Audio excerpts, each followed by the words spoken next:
Fight fake news and lies with facts. Save our democracy from right-wing hypocrisy. Keep our integrity, embrace our diversity. Whenever we're down, we always come back. So listen up, Democrats. Welcome, everyone, to Progressive Oregon, a weekly engagement live stream on progressive issues in Oregon. My name is Larry Taylor, and I'm here today with my co-host, Betsy Cunningham. If you would like to ask questions during the show, go to the chat area in YouTube and type them in, and Betsy will relay the questions to us, and we will try to get them answered. In today's show, we are going to have a weekly update, and it's going to be a brief one.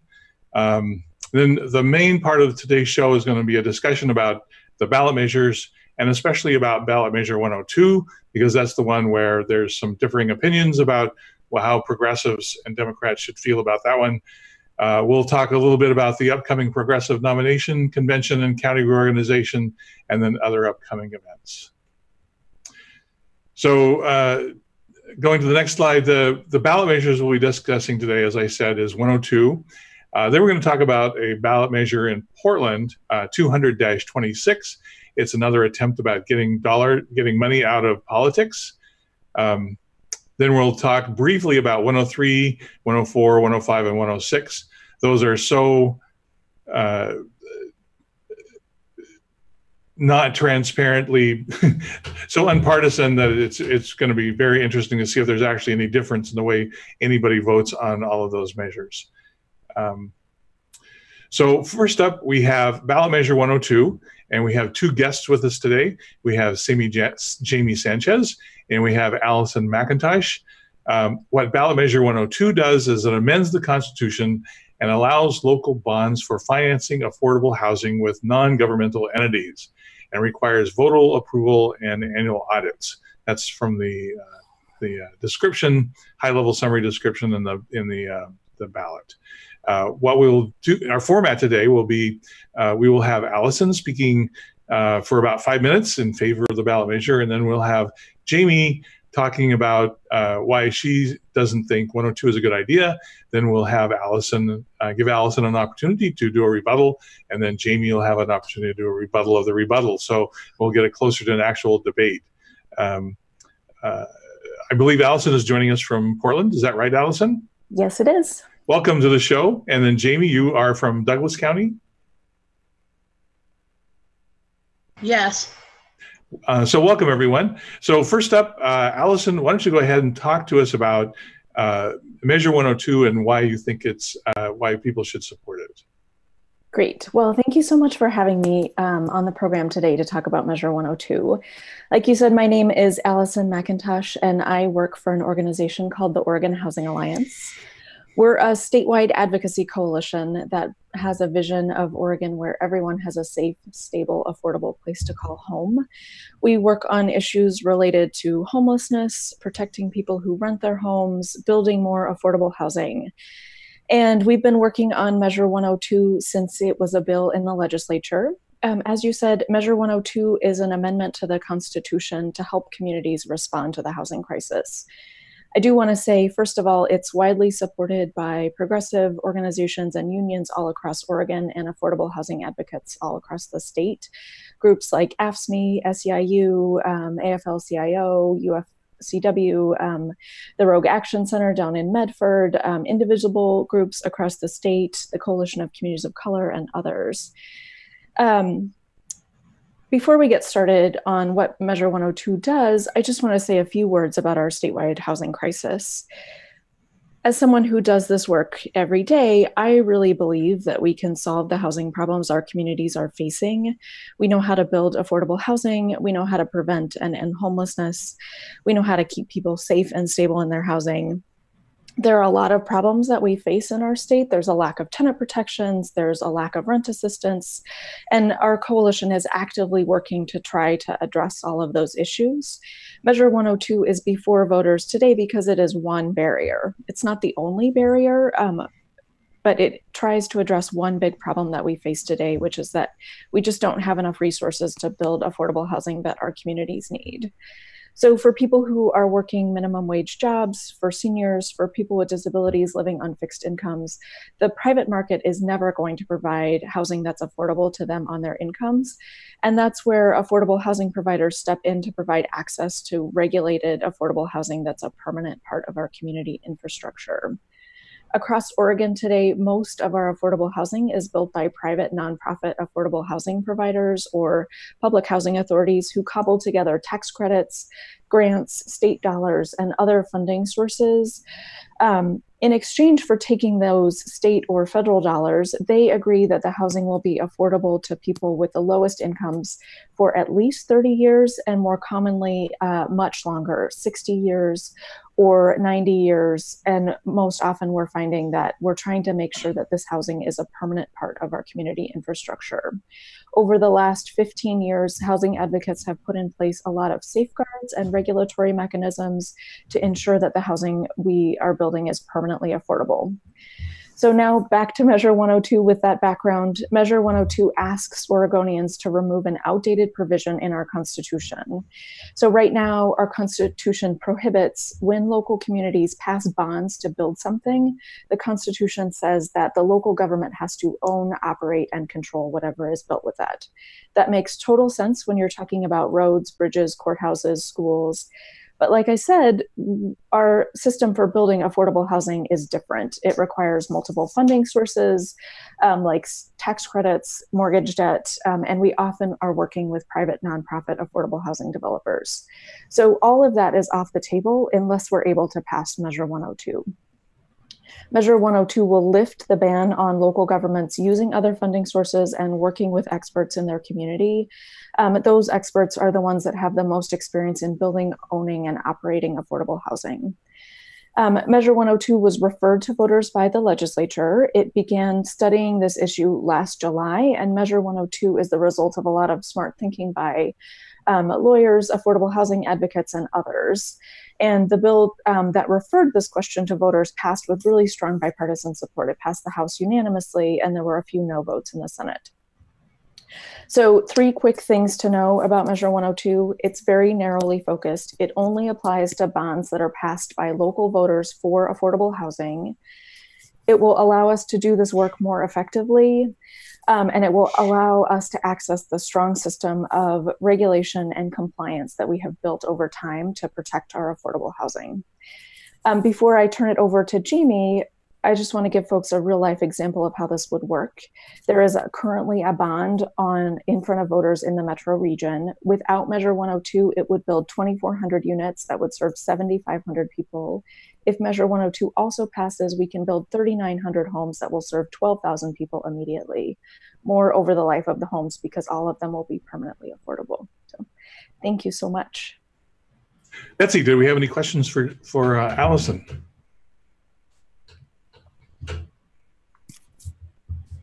I'll take that to be a no. So, Jamie, tell us why you are opposed to Measure 102. Well, good morning, everybody. I appreciate that it's early on a lot of people's, last day off before they go back to work.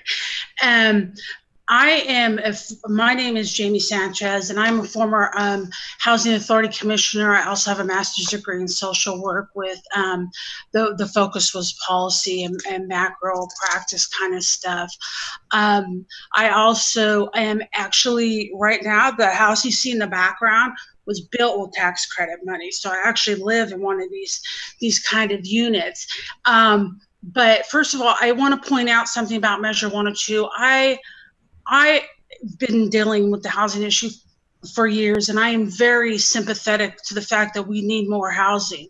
And I don't think the people with 102 are necessarily, I think they have good intentions, but the problem is with 102 is, first of all, it's not a housing program, it's a tax program.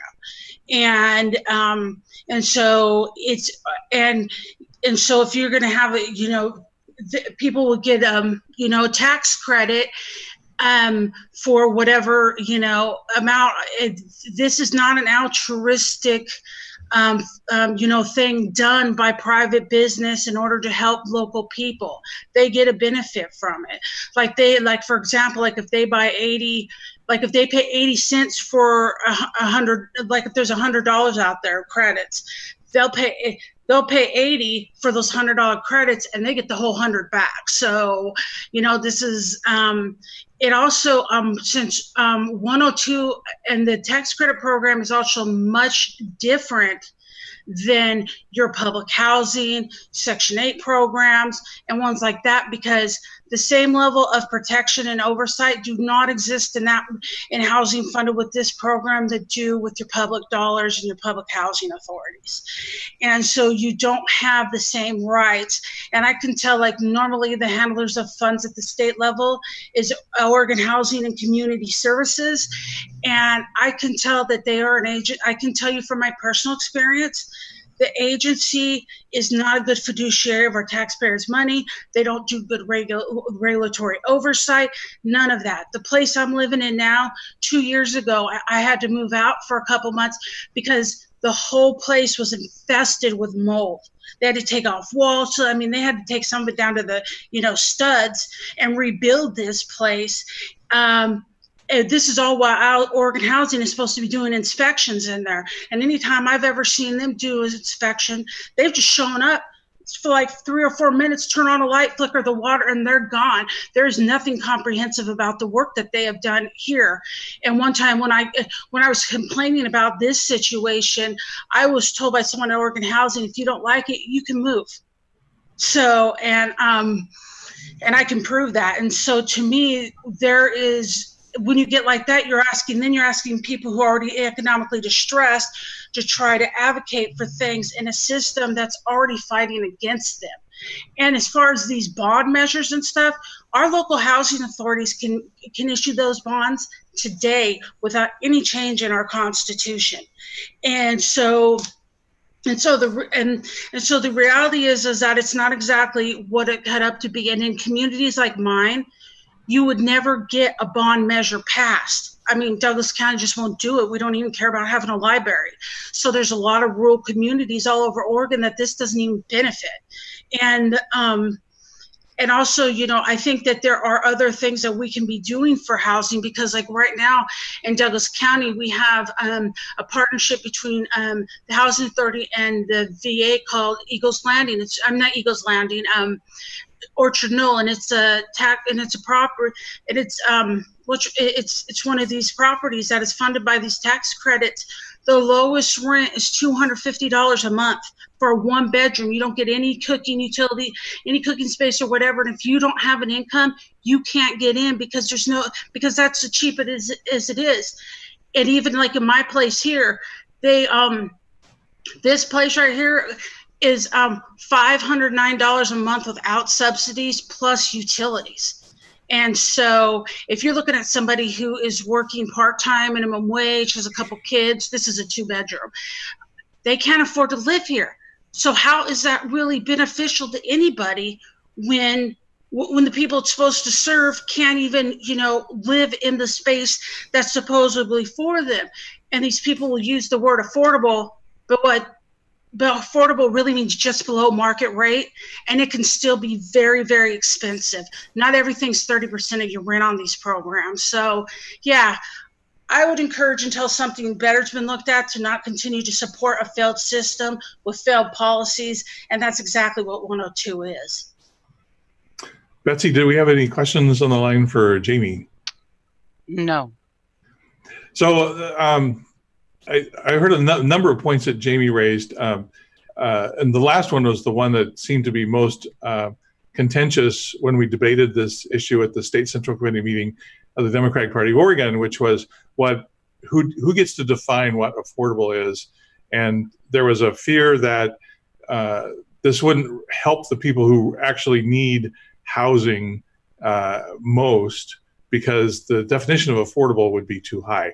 The other things I heard you say, and I apologize for not taking notes, you said that we can already do this under the existing laws. So, Alison, it'd be great if you could respond to that. I heard you identify the housing authority as not being a very good governing body. That seems like a structural problem that could be fixed. And then your first point was that there seemed to be a financial benefit to builders that they would profit off of this. And so that seems like an incentive. And so, Alison, if you know why there's an incentive built into this, that would be good to know as well. So, Alison, let's hear your thoughts on this. Yeah, absolutely. And I want to start off by saying I absolutely know that our system is imperfect. And I think housing advocates are struggling to really try to address some of those problems and working really hard day in and day out to both try to respond to the crisis that we have right now, as well as to make our system better and stronger over time. Right now, in communities all across the state, we have folks that are sleeping and dying on our streets, and that's not okay. That's not okay with me. That shouldn't be okay with any of us. And we need to figure out how to address that problem at the same time as we are making our system stronger and more accountable. So let me just start off by saying that. And I think, so I don't want anybody to think that by passing Measure 102, we are going to have solved our housing problem, right? That's not reality, and no housing advocate would ever argue that. We know we have a lot more work to do. Measure 102 is one barrier that we need to remove to be able to do more work. So right now, what happens, so I think Jamie was saying housing authorities can do some of this work right now. What Measure 102 does is it allows local governments to issue bonds for affordable housing and work with affordable housing developers in their community, as well as use federal tax credits. And I will get to the tax credit question in just a second, but to talk about why we can't do this right now. There's a very specific barrier that says that cities can't work with those developers and they can't use any other types of money. So not every community will use local bonds to address their housing crisis. It is one option. And I totally acknowledge that some communities don't want to pass bonds to increase their own property taxes. But some communities do. Some communities are ready to do it and they want to do it, and this removes a barrier for them. We have allowed local communities in this to define affordable housing. Sitting in the room where we were talking about that, we had a huge discussion and debate about whether we should include the definition of affordable housing in this measure. As you might imagine, defining affordable housing in the Constitution is a huge responsibility and serious issue. And we chose to allow local communities to do that for themselves. And one of the reasons is because incomes vary widely across the state, right? Housing costs vary widely across the state.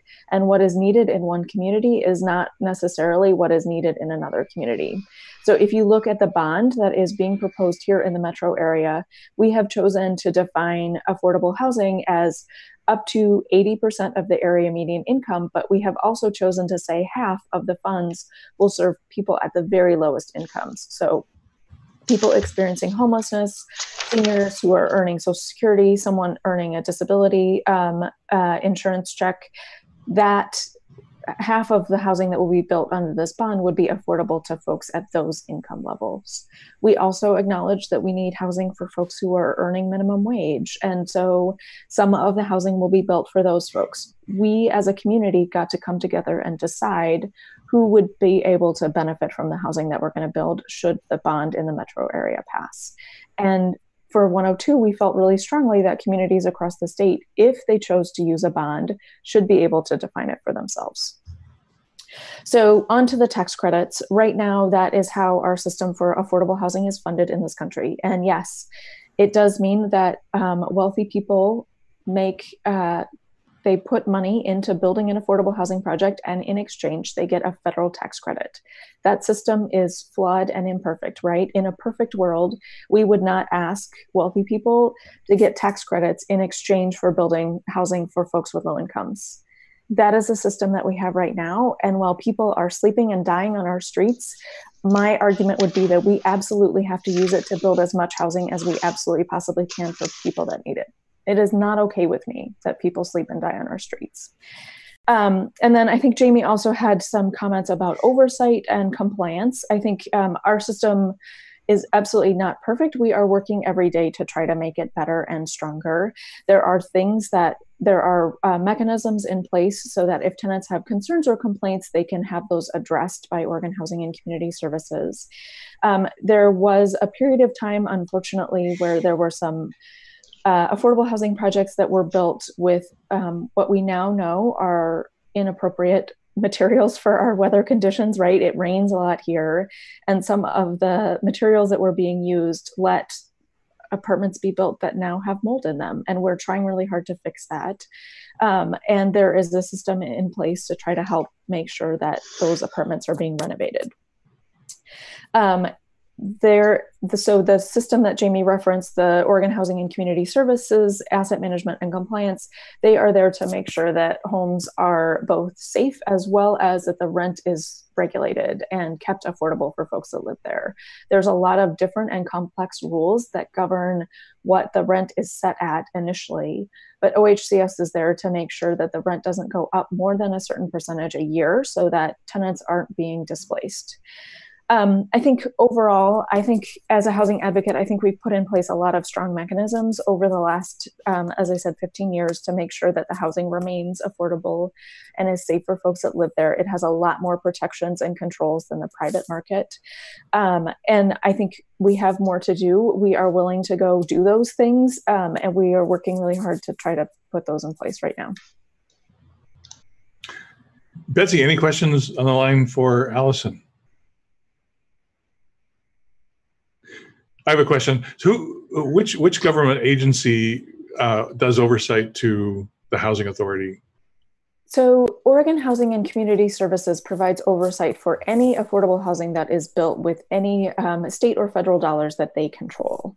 For housing authorities, they also are overseen by the federal U.S. Department of Housing and Urban Development. They get money directly from them to run their Section 8 programs. Some of our public housing authorities still own what's considered to be public housing. So in Lane County, Multnomah County, and Clackamas County, those organizations still own what is considered public housing. So it was built 30, 40, 50, sometimes 60 or 70 years ago with public dollars. And the rents are really regulated and kept very low for residents. Unfortunately, we don't have very much public housing across the state because the federal government disinvested in it 30 years ago. You will see stories occasionally in the New York Times about how the federal government has kind of abdicated their responsibility to maintain affordable housing, public housing. And so we as a state have really had to step up and try to do a lot of that work here. And we have been successful at some of it. We need more resources to continue to do that work. That was a long-winded answer. I'm sorry. Did I answer your question? I think the answer is well, it sounds like a mixture of agencies govern the public housing in Oregon? Yes. And I did not hear the state of Oregon listed. Oh, it's Oregon Housing and Community Services. They are a state agency. Okay. And is that report to the governor? Yes. Okay. They also have a public body. It's called the Housing Stability Council. Those meetings are public, and their agendas and minutes are all public. Folks can go to that. They provide an additional layer of oversight, and council members are appointed by the governor.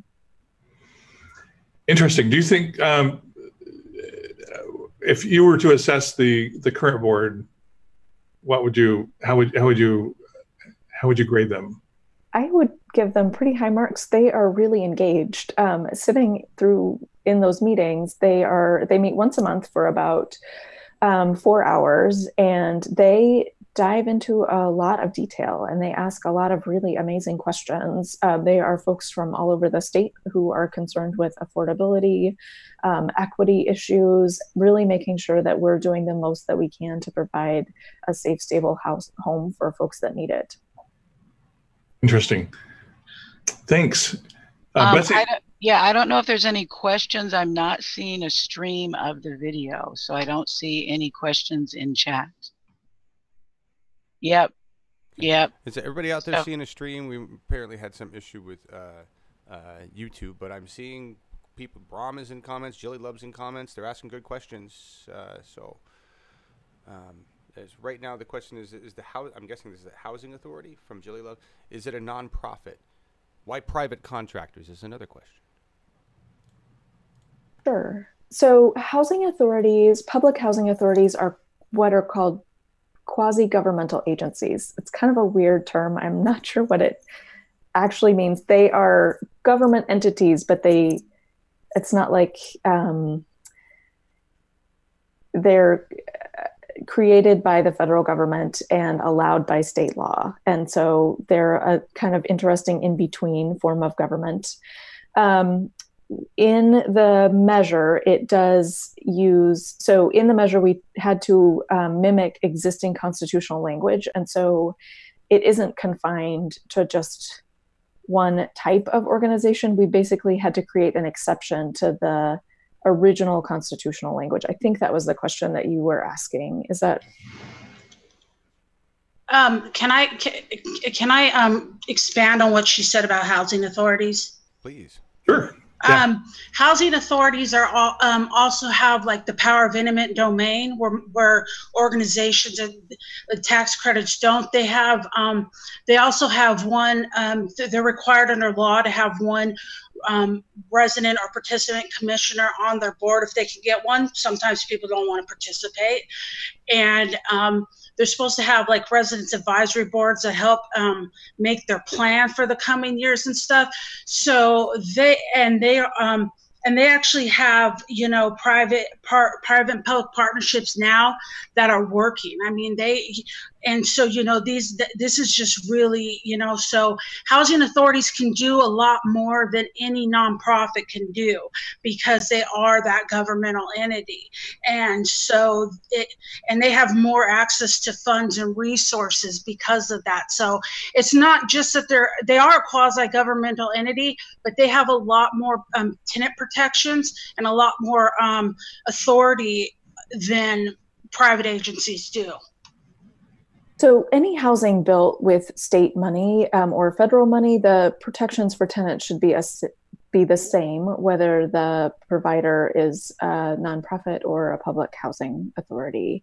And I will say Measure 102, so public housing authorities can't take positions on ballot measures. So they have not weighed in on Measure 102. But Measure 102 would allow housing authorities to use local bond dollars as well and to use other sources of money. So right now, in many communities across Oregon, Jackson County, Lane County, Central Oregon, the Dalles, Hood River, we have really strong housing authorities that oftentimes, especially in Jackson County, they're the only organization that's developing affordable housing in their community. And Measure 102 would allow them, if their local communities pass bonds for affordable housing, to use that money to leverage other sources of funding as well. Many housing authorities have become really expert developers of affordable housing recently in the last 10 to 15 years as well. And so Measure 102 would provide a benefit to them as well. And local communities could, if they decided to pass a bond for affordable housing, could work only with housing authorities. And Measure 102 would give housing authorities the flexibility to add in other streams of money that they can't right now. Well, the housing authorities have a lot more leeway on money.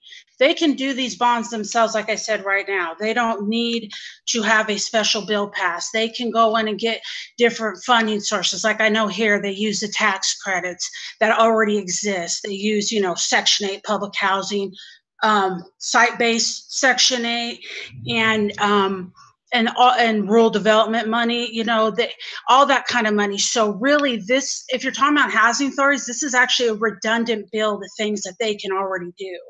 And they have and they actually have, like I said, the power to go in and do things that normal people can't do. I mean, to me, normal agencies can't do. And as far as Oregon Housing and Community Services, I got to disagree with Alison on this one. They do not provide oversight, and they are not receptive to the needs of tenants. I've lived here for 15 years, and that's the response I've always gotten from them. And as long as the books look decent or whatever, they're on it. And plus that the executive director of the place that I live is actually on their board too. And he is not very receptive to people. And he does not care unless it's causing him a problem. So maybe you see it from the side of the of being in these agencies. I see it from the side of somebody who lives in this kind of housing. And there's a lot of real problems, a lot of things that people just don't care about. Once they build the housing, it kind of almost feels like they just don't care about the poor people anymore, and they've moved on. So yeah, there's a lot of problems with 102 that I think are not even close to appropriately addressed here. I want to jump in really quick. This is a phenomenal discussion, and I want to thank both of you for kind of enlightening me, because I've gone back and forth now myself. Like, okay, I see points on both sides. Here's my question to you, Jamie. What alternative would you offer? As far as housing? As far as a solution, because obviously what we have right now isn't working. And right. Measure 102 doesn't sound like, in your view, it's going to do anything better. So no, it won't. What would you suggest? What would a real Measure 102 look like? I think anytime you go to change a constitutional language, you need to be very careful. I'm always, not that Oregon's constitution, it has its problems, but I think, and also the unintended consequences of allowing bonds with private, partnerships. I know. So I think that it is, even if they've worked on it, whatever, I think it's not, it is not a good plan, because, like I said, the rural communities, any place that you have pockets of red in Oregon, this will not benefit them. This will only benefit places like Portland, Eugene, maybe some places that would float a bond. Like I said, Douglas County, that just would never happen. And so instead of like maybe a constitutional measure, I would like to see, we're out there doing more things like, there's a big move towards these tiny houses and buying pieces of land and like doing tiny houses. There's, areas where like, you can make, tiny houses in communities, and that would bring jobs and stuff to them. I think that you have to have, I think housing needs to come under one agency. There's way too many, chefs in the kitchen here. There's too many people doing affordable housing, and they're not working together because they're worried about their own funding streams. I mean, the place that I rent from has two transitional housing complexes just over the fields from where I live.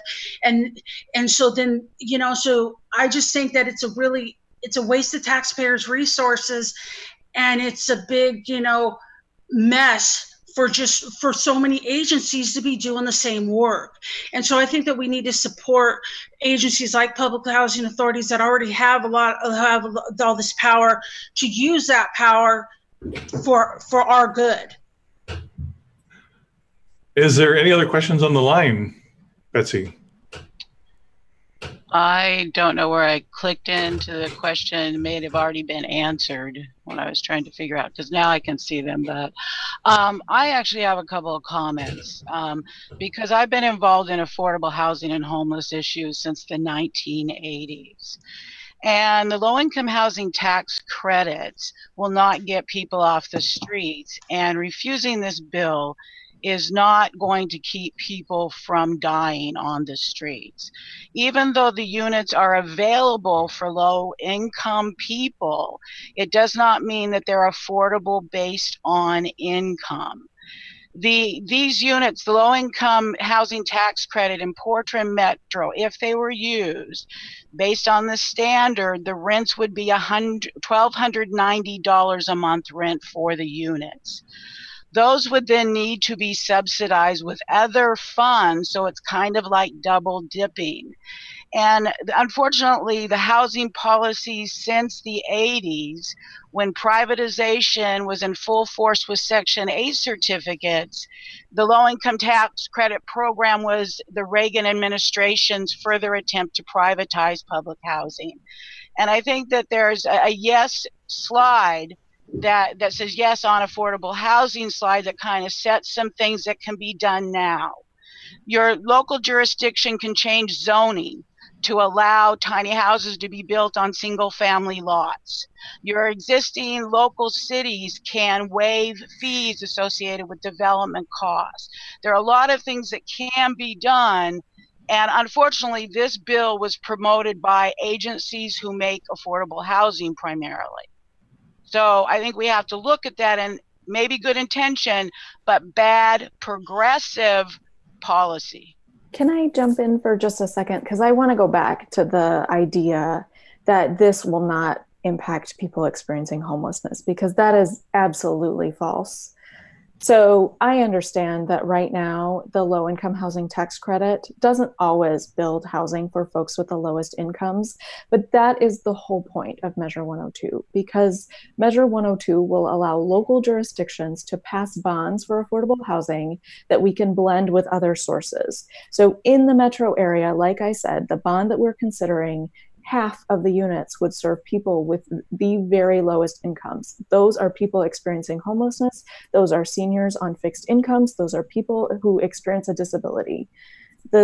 In housing technical terms, we would say that we're building housing for folks who make 0 to 30% of the area median income. I've tried to avoid using that phrase because I know it's a little wonky, but that is what we're talking about here. Yes, the traditional low-income housing tax credit program does not serve those people, but paired with local bonds, it can, right? So always with affordable housing, we are trying to blend as many we're not trying to blend as many funding sources as we can, because that gets really complicated, but we have to. There's not enough money to go around to build the housing that we need right now. And so local bonds plus low-income housing tax credits or other funding sources can help us build housing for folks that desperately need housing in our community. And that is what we're talking about. So without Measure 102, if the bond in the Portland Metro passes and 102 does not, we are leaving homes for 4,500 people right now on the table. And that is not okay with me. So we're on the verge of wrapping this up. I think that gets to the one question I had in my mind, Alison, which is what Jamie brought up. What does it do? What does 102 do that we cannot do now in terms of affordable housing? Sure. What does this legislation buy us? Yeah. So like I said, it's going to buy us, I think, let's see, the difference between 2,400 and 3,900, 1,500 extra units if the Metro bond passes. I totally acknowledge that not every local community is going to pass a bond for affordable housing, and that's fine. But Measure 102 gives them the option to consider it. So today it is the metro area. Maybe 2 or 4 years from now, it's another community somewhere in the state. We know we need to address these problems. We know we need to build more housing for seniors, for people with disabilities, for people experiencing homelessness. Measure 102 gives people that option while we work on all the other things. Like I said at the very beginning, we have a lot of different problems. There is no single solution to our housing crisis. We have a lot of work to do, and there are housing advocates who are digging in and trying to make this work and trying to find as many solutions. Measure 102 unlocks one more tool so that local jurisdictions that choose to pass bonds for affordable housing can work with experts and can use other funding sources to build more units. Well, local housing authorities can do that now. So I actually want to say something about that. Local housing authorities can issue bonds for affordable housing, but there is a very critical difference here. So if you are trying to build an apartment building for folks that can pay some rent, right? They are making minimum wage or whatever, you can finance that building with bonds from a housing authority. The difference that we are talking about here is that when we pass local bonds for affordable housing, taxpayers, homeowners are actually paying those bonds back. And that is what means we can serve folks with very low incomes, because it is really hard to build housing for folks that can only afford. Somebody who makes Social Security disability right now is getting a check for $750 a month. They can't pay market rate rents, right? They can, if we stick to the rule of they can afford about a third of their income towards rent, that's like 200 and something bucks a month. It is really hard to build affordable housing and keep it permanently affordable and safe for the residents for 99 years if people are paying 200 and something dollars a month. Local bonds that are repaid by homeowners who were lucky enough to buy a home, who can help share some of that good fortune with their neighbors who need a safe place to call home. that is what Measure 102 unlocks for us. Yes, we have other tools. Yes, we have other local bonds. Yes, housing authorities can issue bonds. Those bonds cannot be repaid by taxpayers, and that makes a huge difference. So your contention is the bonds, the tax that housing authorities get cannot build the housing for the lowest income of us? I'm saying you would need a lot of other money to make that work.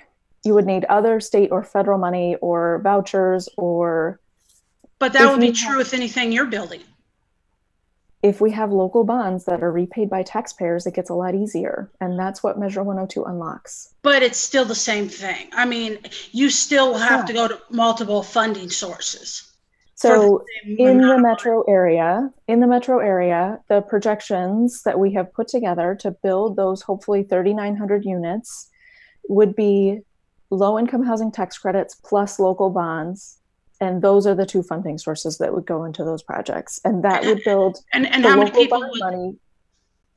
It will serve 12,000 folks immediately once the homes are built, and way more than that because they're going to be permanently affordable over And time. how much is this in the contract, in the pocket of contractors and stuff? I believe there was no opposition to 102 because there's actually a huge financial benefit to the private sector that I know we don't have time to get into too much, but I think that that plays a major, a role in some of this financing too, because so you're saying that nobody would need a Section 8 voucher to live in this housing you're building? Is that what you're saying? Some of the housing would also have Section 8 vouchers to make sure that we can really serve people who have no income. So people exiting homelessness. You just said two funding sources. That's three now. So I kind of feel, you're not giving me, some of these answers here. I mean, and we won't even get into like the commoditization of private housing, which is actually at the core of all housing issues. But see, you start off saying two, but now it's three. So I kind of feel like not getting a straight answer from you. I'm trying really hard to make this simple because I know how complicated affordable housing funding is, and I don't want, we can totally get into the nerdy wonky details. I'm happy to. So I apologize. I don't want to make it seem overly complex. There's a lot of different things that go into it. Yes, some of the units may have Section 8 vouchers to serve folks with like zero incomes. I think you're right, though, that the commoditization of housing and this idea that somehow people who are lucky enough to own a home get to expect ever increasing rate of returns, and that their home basically becomes their like retirement account and their piggy bank, right? That is part of the core of this issue. And I would hope that all of us, whether or not we agree on Measure 102 or not, can think about ways to get us to a place where everybody has a safe place to call home. And a home is shelter and security and a place where we can, be ourselves and heal and rest, and not a piggy bank, right? Because that is what we're actually going to have to change before everybody has a place to call home. Excellent discussion. Thank you both for joining us today. I have a better understanding of what's going on now, and I hope people listening to this do as well. So again, thank you, Alison, for coming on this morning. Thank you, Jamie, for your thoughts. Very interesting things that highlight the problems that we need to address here in Oregon government. Yeah, agreed. Thanks for having us. We could have we could have you both back again on a totally separate show just to talk about this, because this was phenomenal. Thank you both. Thank you. Thank you. Have a good day. You too. Thanks. Well, now you're on screen, Larry. What you talking about next? So the rest of the issues are much more straightforward. If you go to the next slide, the city of Portland is once again tackling campaign financing in an attempt to get big money out of politics. And so what they are voting on in this election cycle is ballot measure 200-26. Very interesting stuff inside this one. It amends the city charter, limits campaign contributions, expenditures, and it requires that the campaign communications identify the funders, so you know where the money is coming from. As we've seen from John's analyses over the past couple of months, the money is kind of like a whack-a-mole, and it's like a big shell game with money going from one entity to another entity to another entity before it finally ends up at its destination. So if it passes, I still say good luck to them. They are limiting contributions to no more than $500 from individuals and PACs, and no more than $5,000 loan balance from candidates. However, they made a provision for small donor committees, which accept $100 or less, to have unlimited amounts of contributions. So it's a way to aggregate multiple small contributions in a way that's not limited to help candidates fund their campaigns. And this addresses one of the issues that I've seen in the past, is that with former restrictions, it just became impossible to run a campaign in a large population area because of the number of people you have to reach. Going to the next slide, each communication to voters must disclose information about the source of the contributions, and allows individuals to make campaign contributions by payroll deductions, which I thought was interesting. And then there was another requirement that entities making expenditures over $750 must register as a political committee within 3 days. In Oregon, money is equated with free speech, and that's why these measures have all fallen in the past by the court system. I'm not sure what in this provision will make this withstand a challenge, but good luck to them, I say. Any comments on the line on the City of Portland's attempt to get big money out of politics? It's a huge problem, which John's work has highlighted incredibly. It's frustrating as hell. How does the people buy back their government? Yep. Well, and I think that really a big start of that is November 11th, Larry.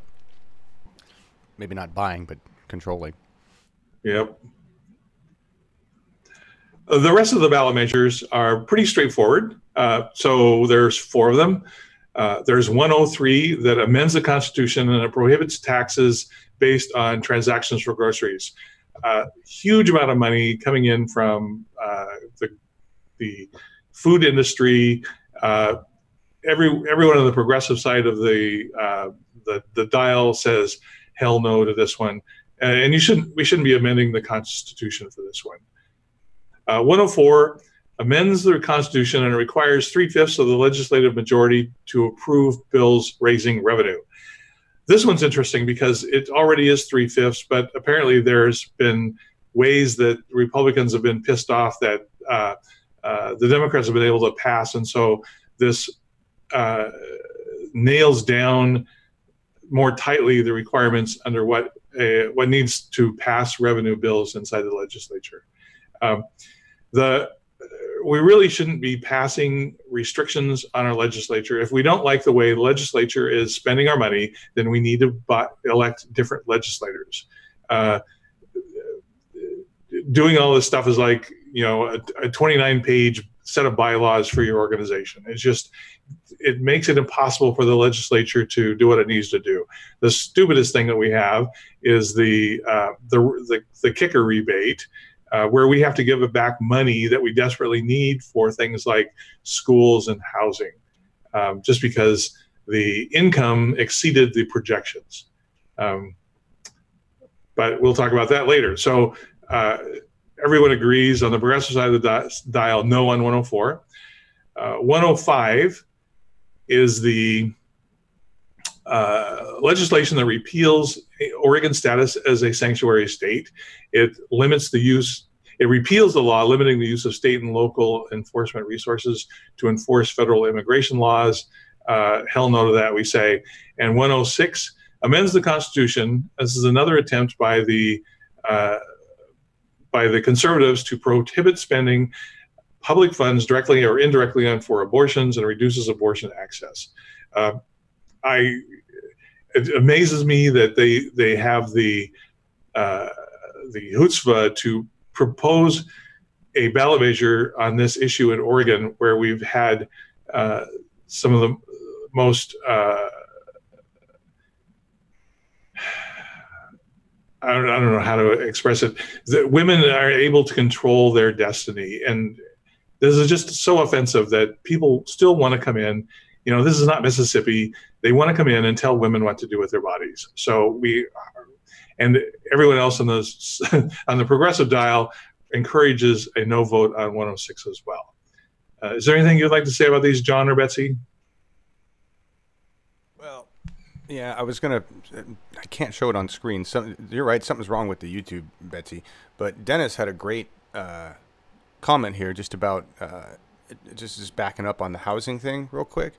This is an example of how Germany does it. I live in a house for rent. The ownership belongs to a renter union who owns around 2,500 units here, and they are a non-profit. Therefore, they only take the amount of rent they need to maintain it. That sounds like a brilliant solution. So, anyway, that's a good thing. So that's it. That's all I had. Betsy? No, I disagree. I just agree with you that the German system sounds great too. Yeah, and I'll admit after that conversation between Alison and Jamie that I was, like, well, why not on 102, and now I've completely changed my mind. Nope. So anyway, that's it. Nobody else said anything about the other stuff. I think you said pretty straightforward. No. Yeah, I think that most progressives probably agree on no on all of them, but, yeah. I think the only contentious one is 102. And the vote within the State Central Committee of the Democratic or Oregon was yes on 102 and no on the rest. So right. For everything but 102, I think we're pretty unanimously united in opposition to it. Yeah. Upcoming events. So if you are a voter in Oregon, you should have received your ballot by now. They were mailed out on the 17th. You have to get your ballot in by November 6th. If it gets to around November 3rd, you should not be mailing your ballot in. You should be taking it physically to a ballot drop box. If it does not arrive at your county elections office by 8 p.m. on the 6th, it will not be counted. It is not the postmark that makes the difference. It's when it physically arrives at the elections office. Coming up on November 11th, we have the Progressive Nomination Convention, and I'll talk more about that in a minute. On November 12th, we have the first county reorganization. So immediately after the election, the Democratic Party of Oregon county structure starts electing new officers, and this will proceed for the next couple of months. So we get our new leadership or retain our old leadership. We have the December 2nd meeting of the State Central Committee. It'll be in the Portland area. This is when we're going to be voting on some of the issues coming out of the Rules Committee that we've talked about on past shows.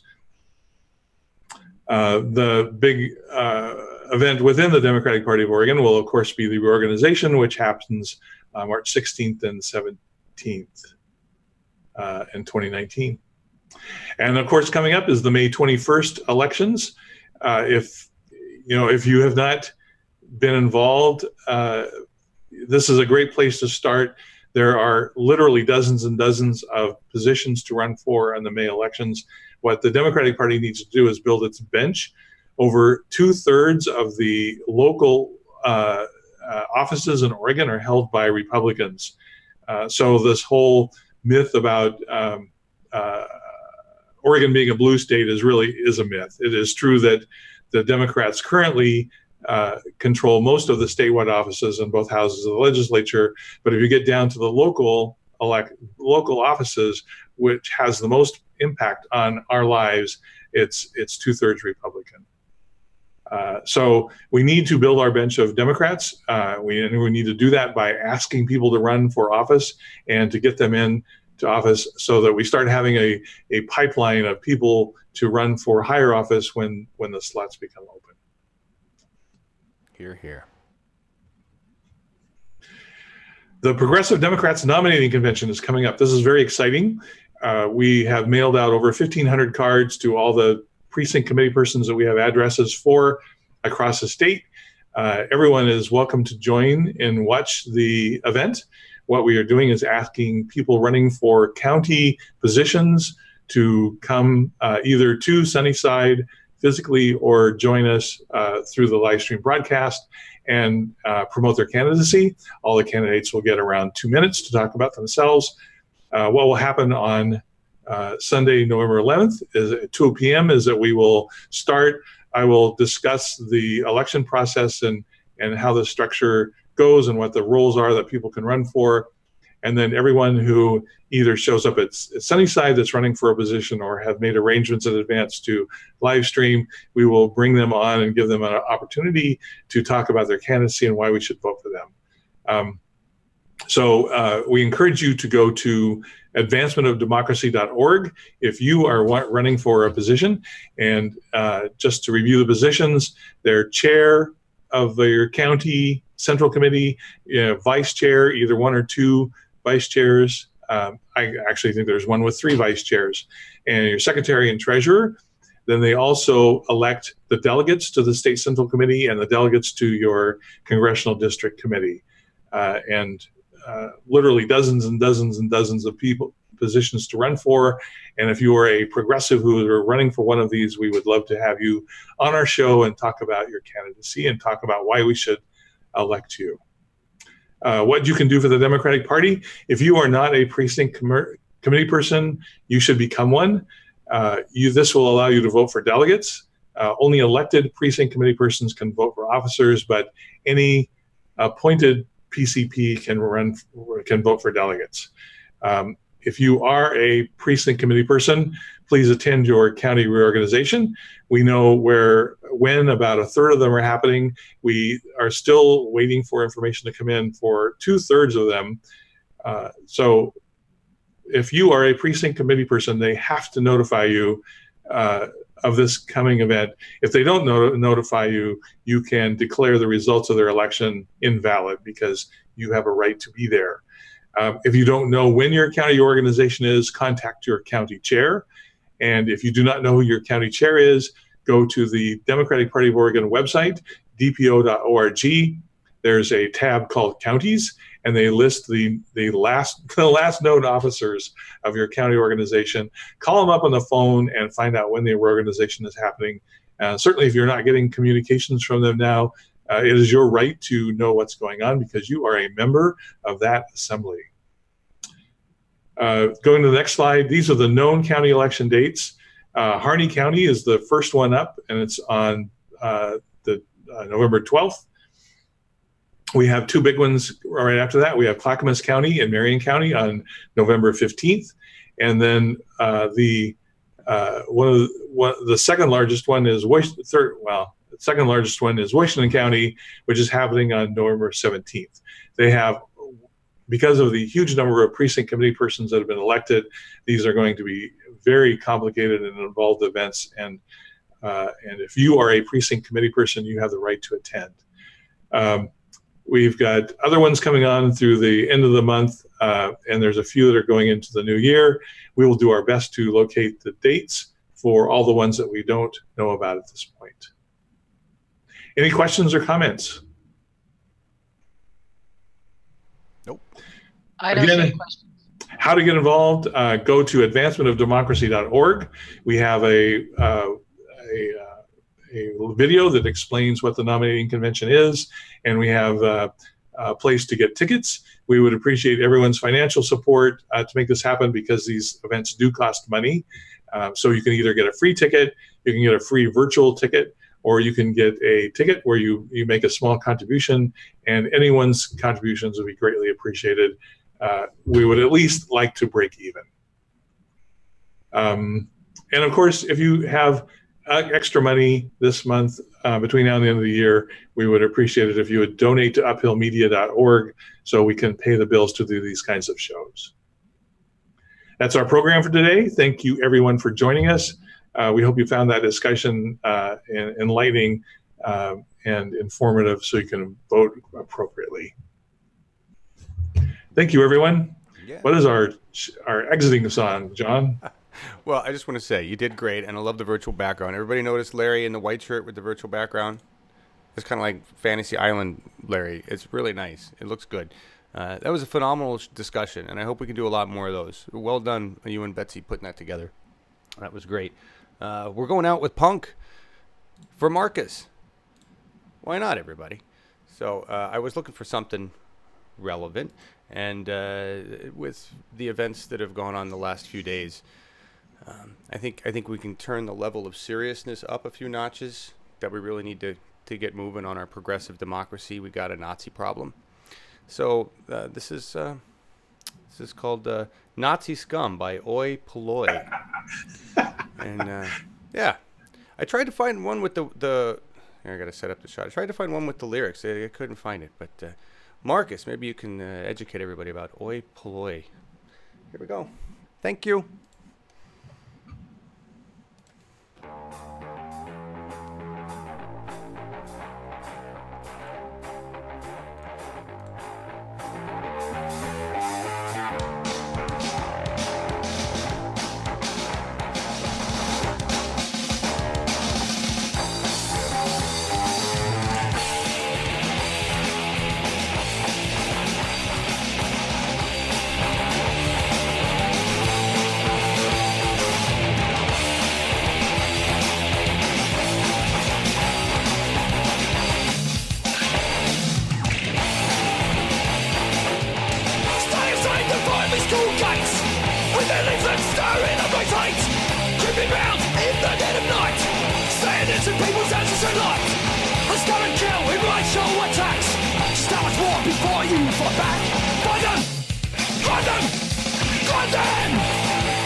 No longer will we have to walk in fear of the scum who have no place here. If we unite, the battle can be won. Start a problem before it's even begun. Find them.